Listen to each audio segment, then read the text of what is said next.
We all know that Israel and the United States launched this aggression against Iran with no real reason.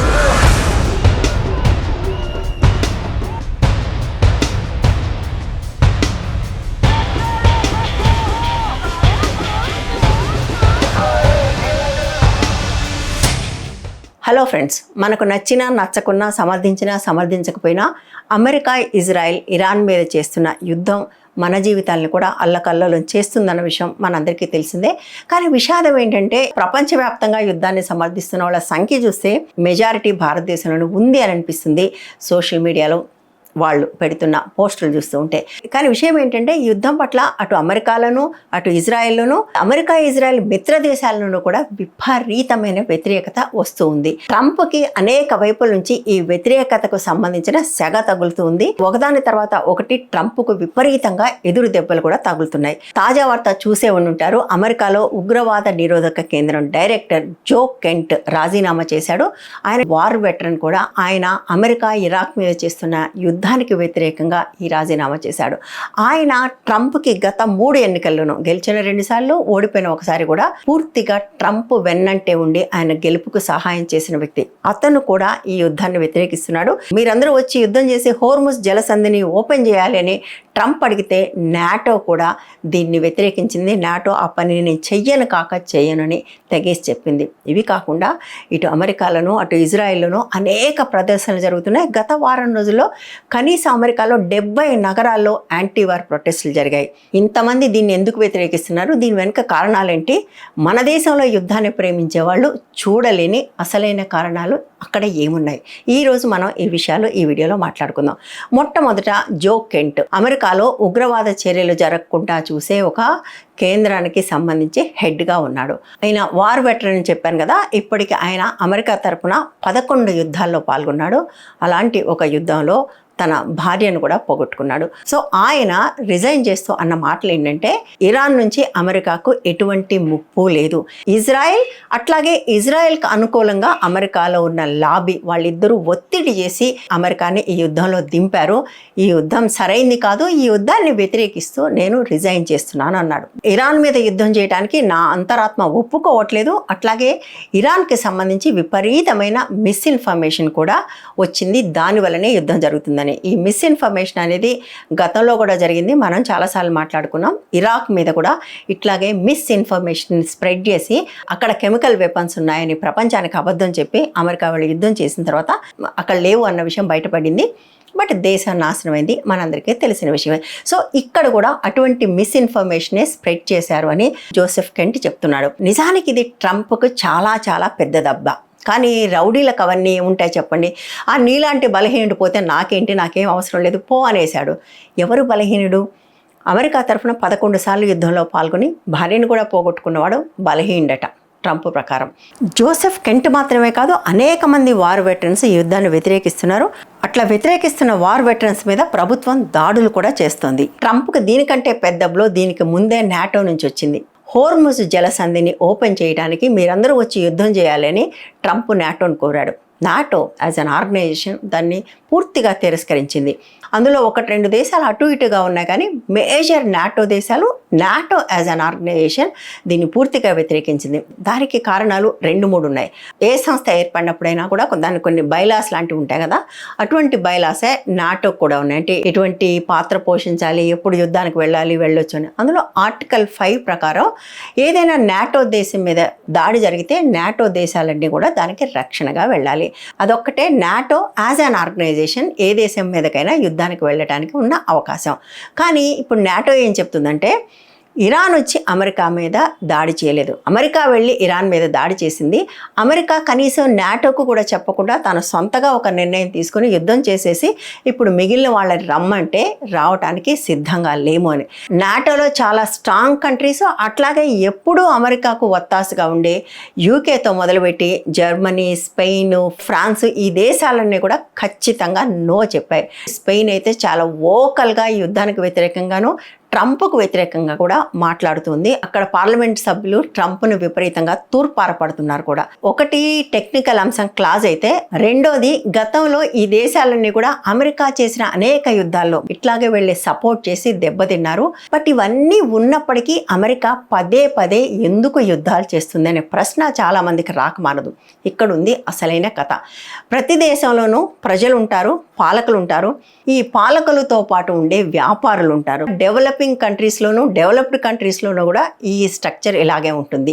ఈ పాలకులందరూ కూడా వాళ్ళు చేసే ప్రతి పని తమతో ఉన్న వ్యాపారులకు ఎట్లా లాభాలు తెచ్చి పెడుతుంది అనే ఒకే ఒక్క అంశంతో చేస్తారు. వాళ్ళు తీసుకొచ్చే అన్ని పాలసీస్ కూడా ఆ పక్కనుండే వ్యాపారుల కోసమే చేస్తూ ఉంటారు. ఈ మాట మీకు చాలా ఫెమిలియర్గా అనిపించవచ్చు, బట్ నేను అమెరికా గురించి మాట్లాడుతున్నాను. ఈ యుద్ధం జరిగిన ప్రతిసారి అమెరికాలో కొంతమంది వ్యాపారులకు విపరీతంగా డబ్బులు లాభాలు వచ్చి పెడతాయి. అవి ఎలా వస్తాయి? ఒకటి ఆయుధాలు అమ్మటం ద్వారా, యుద్ధానికి సంబంధించిన అనేక సామాగ్రులు అమ్మటం ద్వారా, ఆ తర్వాత నాశనం అయిపోయిన అనేక ప్రాంతాల్లో జరిగే రీకన్స్ట్రక్షన్ ద్వారా. ఎలా అయితే కోవిడ్ అప్పుడు కొంతమంది విపరీతంగా లాభాలు చేసుకున్నారో, ఎలా అయితే సునామీ వచ్చినప్పుడు కొంతమందికి డబ్బులు వచ్చాయి, అలాగే యుద్ధాలు వచ్చినప్పుడు కూడా వాళ్ళకి విపరీతంగా డబ్బులు వస్తుంటాయి. ఈ లాబీలో ప్రధానంగా ఉండేది జ్యూస్. అందుకోసమే జో కెంట్ ఆ లాబీ గురించే మాట్లాడుతున్నాడు. ఈ లాబీకి మనుషుల పట్ల, ప్రపంచం పట్ల, మానవ జాతి పట్ల ప్రేమ, గౌరవం ఏమీ ఉండదు. యుద్ధాలు సృష్టించాలి, ఆ యుద్ధాల ద్వారా వాళ్ళు లాభాలు పొందాలి. అయితే పాలకులు ఎందుకు చేస్తారు మనందరికీ తెలుసు. ఒకటి వాళ్ళకి సపోర్టర్స్, రెండు వాళ్ళకి అందులోంచి డబ్బులు ఇండైరెక్ట్గా వస్తాయి. నిజానికి క్రోనీ క్యాపిటలిజం అంటారు కదా, అది నాకు చాలాసార్లు తప్పు అనిపిస్తుంది. క్రోనీ క్యాపిటలిజం అంటే ఏంటి? పాలకులు వ్యాపారుల కోసం ప్రభుత్వాన్ని నడపడం. కానీ వాస్తవం ఏంటంటే వ్యాపారస్తులే తమకు కావలసిన పాలకులను ఎంచుకుని గద్దె మీద నిలబెట్టి తమ కోసం ప్రభుత్వాన్ని నడుపుతారు. సో అమెరికాలో కూడా ప్రతి యుద్ధము కొంతమందికి విపరీతమైన లాభాలు తెచ్చిపెడుతుంది. వాళ్ళకు యుద్ధం లేకపోతే డబ్బులు ఉండవు కాబట్టి ఎక్కడొక్కడ ఏదోలాగా యుద్ధం రావటం కోసం ఎదురు చూస్తుంటారు. రాకపోతే వాళ్ళే ఎలాగోలాగా యుద్ధాన్ని తెచ్చిపెడుతుంటారు. మరి ఇంత జరుగుతుంటే ప్రజలు ఏం చేస్తున్నారు? విషాదం ఏంటంటే, మీకు ఖమేనీ చనిపోగానే ఇరాన్లో జరిగిన ప్రదర్శనలని మీరు చాలా వీడియోలు చూశారు, అందులో చాలా ఏఐ వీడియోలు కూడా. కానీ అమెరికాలోనూ ఇజ్రాయెల్లోనూ జరుగుతున్న నిజమైన ప్రదర్శనల గురించి మాత్రం మనం ఎక్కడ చూడం. నేను అమెరికన్ మీడియానే ఉటంకిస్తున్నాను. గత వారం రోజుల్లోనే అమెరికాలో 70 నగరాల్లో వ్యతిరేక ప్రదర్శనలు జరిగాయి. వాషింగ్టన్లో జరిగింది, న్యూయార్క్లో జరిగింది, అనేక చోట్ల జరిగాయి. వేరే అనేక ప్రపంచ దేశాల్లో కూడా యుద్ధానికి వ్యతిరేకంగా ప్రదర్శనలు జరుగుతున్నాయి. ర్యాలీ అరౌండ్ ద ఫ్లాగ్ అని ఒక అంశం ఉంది. ఇది ఒక అమెరికాకు మాత్రమే కాదు, మొత్తం ప్రపంచం అంతా ఉంటుంది. ఏదైనా దేశం యుద్ధంలోకి వెళ్ళినప్పుడు మిగిలినవన్నీ పక్కన పెట్టి ఆ దేశాన్ని సపోర్ట్ చేయాలి అనేది ఒక ఆలోచన చాలా మందికి వస్తుంది. ఇప్పుడు మనకి ఏం సమస్యలు ఉన్నా మాట్లాడదు, మనం ప్రస్తుతం మన దేశాన్ని సపోర్ట్ చేద్దాం. ర్యాలీ అరౌండ్ ఫ్లాగ్ అంటారంటే అప్పుడు ఫ్లాగ్ ఒకటే ముఖ్యం, ఇంకేది కాదు అని. దాదాపుగా అమెరికా చేసిన ప్రతి యుద్ధం ముందు కూడా అలాంటి ర్యాలీ అరౌండ్ ఫ్లాగ్ ఒకటి జరుగుతూ ఉంది. కానీ యుద్ధం మొదలైనప్పుడు జరిగిన ఈ ర్యాలీ ఆ తర్వాత క్రమంగా పడిపోవటం అనేది అమెరికాకు ప్రతిసారి జరుగుతుంది. వియత్నాం వార్లో మొట్టమొదట సపోర్ట్ చేసిన వాళ్ళు ఆ తర్వాత తీవ్రంగా వ్యతిరేకించారు. ఎంత వ్యతిరేకించారంటే దేశమంతా ఎప్పుడూ దేనికి జరగనన్ని ర్యాలీలు వియత్నాం వార్కి వ్యతిరేకంగా జరిగాయి. సరిగ్గా అలాంటి ప్రొటెస్ట్లే ఇరాక్ మీద జరిగిన వార్కి కూడా వ్యతిరేకంగా జరిగాయి. ఆ ప్రదర్శనలు జరుగుతున్నప్పుడు నేను అమెరికాలో ఉన్నాను. నేనే స్వయంగా అనేక ప్రదర్శనలకు వెళ్ళాను. అనేక మంది వెటరన్స్ మాట్లాడిన మాటలు కూడా విన్నాను. ఎంత అన్యాయంగా లక్షలాది మంది అమెరికన్ యువకులు ఈ యుద్ధాల్లో వెళ్ళి చనిపోతున్నారు అని. నాకు అది విన్నప్పుడు ఒక బాధ కూడా వేసింది. వీళ్ళు కేవలం చనిపోయిన తమ లక్షలాది వైట్ మెన్ గురించే మాట్లాడుకుంటున్నారు. బట్ అవతల చనిపోయిన కోట్లాది మంది ఇతరుల సంగతి ఏంటి? తమ దగ్గర చనిపోయిన తమ బిడ్డల గురించే వాళ్ళు మాట్లాడుకుంటున్నారు. ఆఫ్ కోర్స్ అదొక సెంటిమెంటల్ ఇష్యూ, నేను తప్పు పట్టట్లేదు. కానీ అట్ ద సేమ్ టైం ప్రపంచవ్యాప్తంగా అమెరికా చేసిన యుద్ధాల వల్ల చనిపోయిన కోట్లాది మంది నాశనం అయిపోయిన దేశాల సంగతి ఏంటి? అయితే ఇది ఒక అమెరికాకు మాత్రమే పరిమితం కాదు. ఇజ్రాయెల్లో కూడా ఇటువంటి ప్రదర్శనలు ఇప్పుడు విపరీతంగా జరుగుతున్నాయి. నెతన్యాహు ఇంటి ముందు చాలా పెద్ద ప్రదర్శన జరిగింది యుద్ధానికి వ్యతిరేకంగా. వాళ్ళు ఏమంటున్నారంటే జ్యూస్ అగెనిస్ట్ జ్యూస్ సుప్రిమసీ. అంటే మీకు ఈజీగా ఉండటానికి ఒక మాట చెప్తాను. హిందుత్వానికి వ్యతిరేకంగా హిందువులు అంటే ఎట్లా, ఇది కూడా సరిగ్గా అలాంటిదే. జ్యూస్ అందరూ చెడ్డవాళ్ళు కాదు, జ్యూసే గొప్పవాళ్ళు అని నమ్మే వాళ్ళు ఉంటారో వాళ్ళ వల్ల ఈ యుద్ధం జరుగుతుంది. కాబట్టి మేమందరము దానికి వ్యతిరేకం. నెతన్యాహు ఉన్నాడో లేదో ఎవరికీ తెలియదు.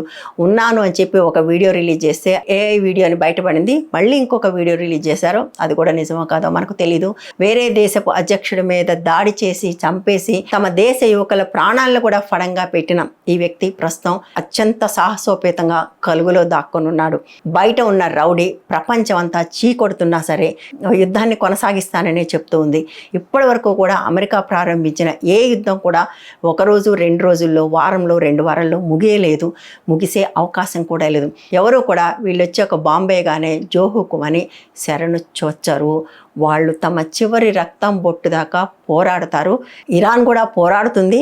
చాలా దాడుల్లో ఇరాన్దే పై చేయన్న వార్తలు కూడా వస్తున్నాయి. కాబట్టి ఇరాన్ ఏమీ లొంగిపోవటానికి సిద్ధంగా లేదు. అమెరికా తనంతట తాను ఈ యుద్ధాన్ని విరమిస్తే తప్ప ఈ యుద్ధం ఆగదు. గ్లోబల్ రౌడీల కోసం మిత్రులైన ఇరాన్తో శత్రుత్వం తెచ్చుకొని దేశంలో ఒక ఎల్పిజి క్రైసిస్కి, దాని ద్వారా అనేక రకాల క్రైసిస్కి కూడా మార్గం సుగమం చేసింది భారత ప్రభుత్వం.